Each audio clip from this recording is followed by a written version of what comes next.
चलिए मैं आज साइंस का क्वेश्चन जो लेकर के आया हूं, जो हम लोग टारगेट 2025 जेएससी बोर्ड को लेकर के तैयारी कर रहे हैं। जो आज जो साइंस का क्वेश्चन है, जो प्रत्येक वर्ष लगभग 5 क्वेश्चन सेट किए हैं। 5 क्वेश्चन में कोई ना कोई आपको आना है तो आना है, आपको रटना नहीं है, केवल आपको समझना है। कैसे समझेंगे देखिए, समझाते हैं, उसको समझने का प्रयास करेंगे। तारे क्यों टिमटिमाते हैं? बार बार जो है क्वेश्चन पूछा जाता है कि तारे क्यों टिमटिमाते हैं। तारे आप लोग देखे होंगे, तारे के टिमटिमाहट नजर यानी ब्लिंकिंग करते हुए आप लोग को नजर आता होगा। उधर तारे के टिमटिमाहट उसके प्रकाश के वायुमंडलीय अपवर्तन के कारण होती है। कारण होती है हवा के परतों का घनत्व बदलते रहने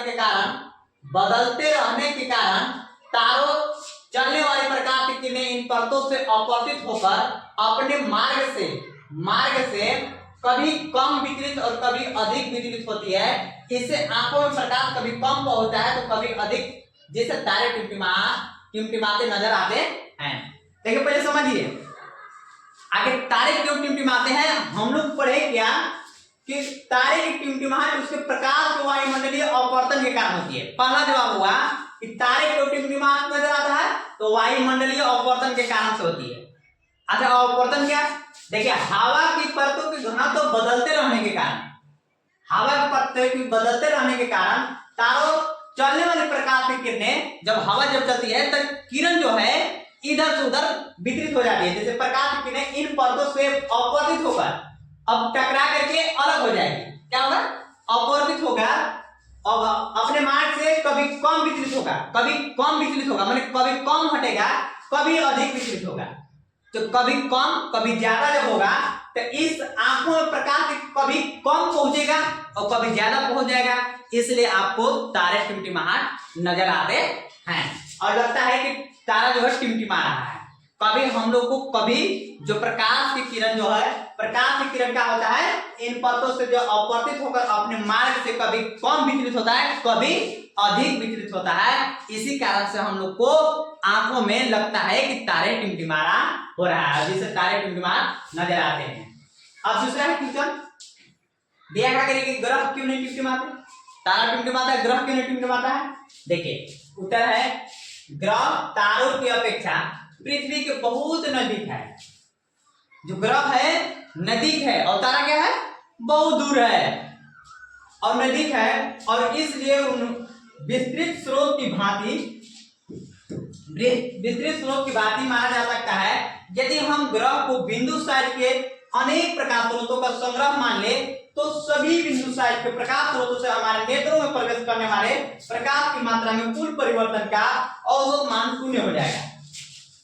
इसी कारण टिमटिमाने का प्रभाव निष्प्रभावित हो जाएगा। मतलब ग्रह इसलिए नहीं टिमटिमाते हैं कि क्योंकि सबसे पहले लिखेंगे कि जो तारों की अपेक्षा ग्रह सबसे बहुत पृथ्वी के नजदीक है। क्या है? ग्रह तारों की अपेक्षा पृथ्वी के बहुत नजदीक है और क्या है, और इसलिए उन विस्तृत स्रोत की भांति माना जा सकता है। यदि हम ग्रह को बिंदु साइज के अनेक प्रकाश स्रोत अगर हम संग्रह मान लेते हैं तो सभी बिंदु साइज के प्रकाश स्रोत से हमारे नेत्रों में प्रवेश करने वाले प्रकाश की मात्रा कुल परिवर्तन का औसत मान क्या होगा, शून्य होगा। इसी कारण से टिमटिमाने का प्रभाव निष्प्रभावित हो जाएगा और तारे टिमटिमाते, ग्रह टिमटिमाते नहीं है। और इसीलिए हम लोग को नजदीक है, पृथ्वी से बहुत नजदीक है तारे को अपेक्षा, और उसका मान क्या हो जाता है, औसत मान शून्य होता है। इसी कारण से ग्रह टिमटिमाते नहीं है।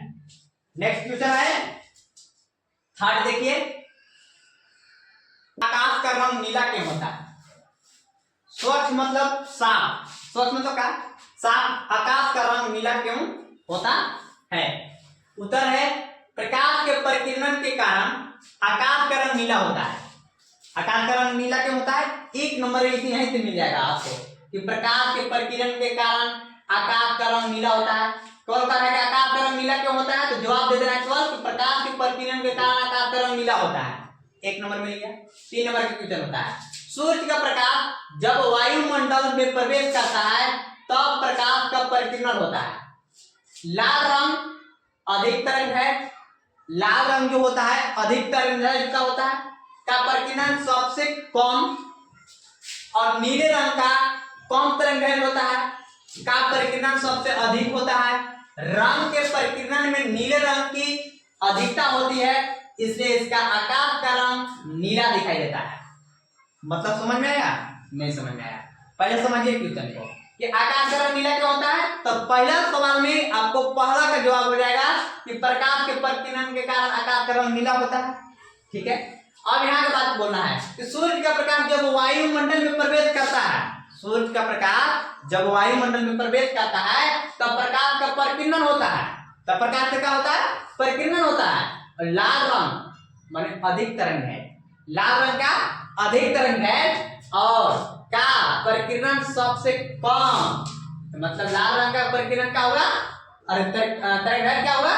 कम। और नीले रंग का कम तरंग है लेकिन का प्रकीर्णन सबसे अधिक होता है। किसका सबसे अधिक होगा? नीले का कम होगा और नीले का सबसे अधिक होगा, और लाल का क्या होगा? प्रकीर्णन सबसे कम होगा। इसीलिए रंग प्रकीर्णन में नीले रंग की अधिकता होती है। नीले रंग की क्या होगा? अधिकता होगा, और इसलिए आकाश का रंग नीला दिखाई देता है।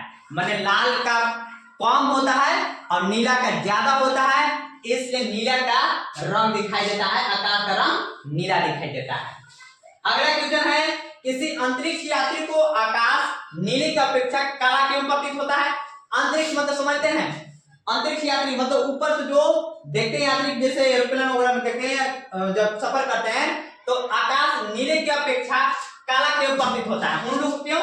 देखिए, अंतरिक्ष में वायुमंडल है, वायुमंडल या अन्य सूक्ष्म कण नहीं होते हैं। वायुमंडल में सूक्ष्म कण नहीं होते, छोटा छोटा कण नहीं होता है, अतः सूर्य से आती प्रकाश की किरणों का परिकीर्णन नहीं होता है। जब कण है ही नहीं तो आपको परिकीर्णन नहीं होगा। परिकीर्णन कब होता है? किसी से टकराता है, सूर्य के प्रकाश जब किसी से टकराएगा तब परिकीर्णन होगा। क्या होगा? तब परिकीर्णन होगा। तो वहां पर वायुमंडल में कण नहीं है, सूक्ष्म कण नहीं है, तो सूर्य से आती प्रकाश की किरणों का परिकीर्णन नहीं होता है। इससे अंतरिक्ष का आकाश नीले की अपेक्षा काला प्रतीत होता है। क्या होगा? नीले की अपेक्षा काला प्रतीत होता है। वहां पर इसको उत्तर शॉर्ट में देना क्या कि जब अंतरिक्ष में वायुमंडल या अन्य सूक्ष्म कण नहीं होता है, अतः सूर्य से आती प्रकाश की किरणें, कण जो है प्रकाश किरणें का परिकीर्णन नहीं होता है, इससे अंतरिक्ष को आकाश नीले की अपेक्षा काला प्रतीत होता है।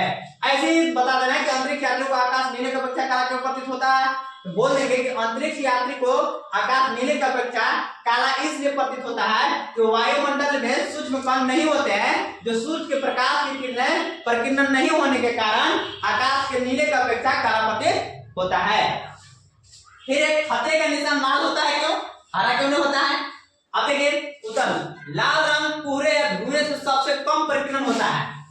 सबसे कम परिकीर्णन अभी ऊपर में लिखवाए थे, लाल रंग का तो देखिए परिकीर्णन सबसे कम होता है। देखिए परिकीर्णन यहाँ भी बोला ना कि लाल रंग कोहरे या धुएं से सबसे कम परिकीर्णन होता है, इसलिए ये दूर से देखने पर ये भी लाल रंग का ही दिखाई देता है तथा खतरे के संकेत का पता चल जाता है कि हमारा लाल रंग जल रहा है, इसमें कुछ न कुछ है, कारण है, इसीलिए खतरे के निशान में लाल लगा हुआ रहता है। और लाल रंग जो है कम परिकीर्णन होता है कोहरा में या धुआं में। कोहरा जब होता है या धुआं में कम होता है परिकीर्णन लाल रंगों में, इसलिए लाल रंग का निशान होता है।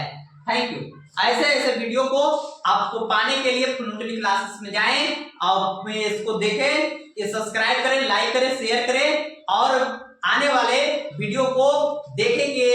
2025 बोर्ड में इस प्रकार से है, आपको 100% ऑब्जेक्टिव हो या सब्जेक्टिव हो, एमसीक्यू हो, कोई भी हो, आपको आया कि नहीं आया, मैं टारगेट के मतलब लेकर के चला हूं, जो उसको उम्मीद लगा रहा हूं कि 100 में आपको 80% आपको 100 में 80% आपको आना है तो आना है। 5 क्वेश्चन में आप देखेंगे कि ये क्वेश्चन आया कि नहीं आया, आप कमेंट करके जरूर बताएंगे कि अच्छा अभी लगा होगा, लाइक शेयर अवश्य करेंगे। Thank you. ऐसे वीडियो पाने के लिए लाइक शेयर सब्सक्राइब अवश्य करें। Thank you.